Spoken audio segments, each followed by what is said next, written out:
What exactly do we need to know then about the Qur'an? Well, Muhammad was the best Muslim. And so when Muslims today want to be better Muslims, who are they trying to imitate? Well, they're trying to imitate Muhammad. So like Christians, WWJD, what would Jesus do? We try to imitate Jesus. Muslims want to imitate Muhammad. And so if we look at Muhammad's life, we get an insight. Muhammad was a religious leader for 12 years in Mecca. He only made about 100 converts out of these pagans. He got a little argumentative, and the pagans decided to chase him out in the year 622 AD. He flees to Medina. Medina was a Jewish city with some pagans that were discriminated against, had no voice in the government.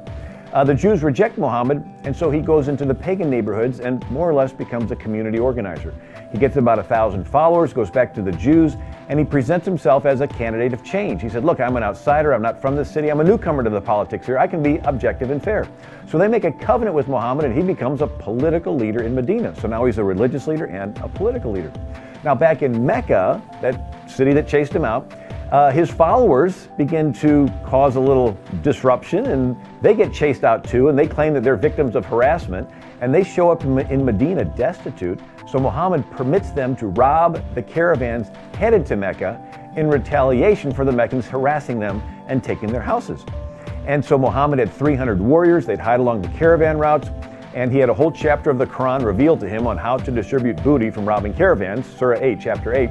And so the Meccans send 1,000 soldiers to protect their caravan in 624 AD, and Muhammad with just 300 defeats 1,000. He takes this amazing victory as confirmation from Allah that he is to be a military leader. And he goes on to fight in 66 battles and raids in the next 8 years. He even uses the catapult when he attacks cities like the city of Al-Taif.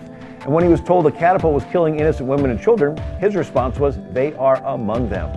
So suicide bombers today that want to help advance Islam, they kill innocent people because they figure Muhammad did when he used the catapults.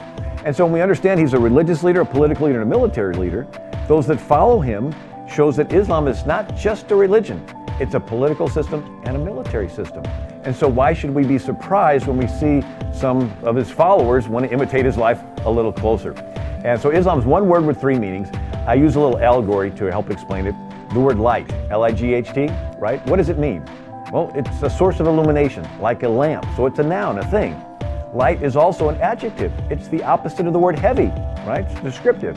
And light is also a verb, like I'm going to light a forest on fire.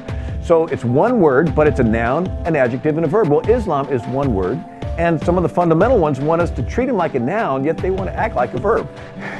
And so we see that under the guise of religion, there's an entire new political and military system that's being introduced.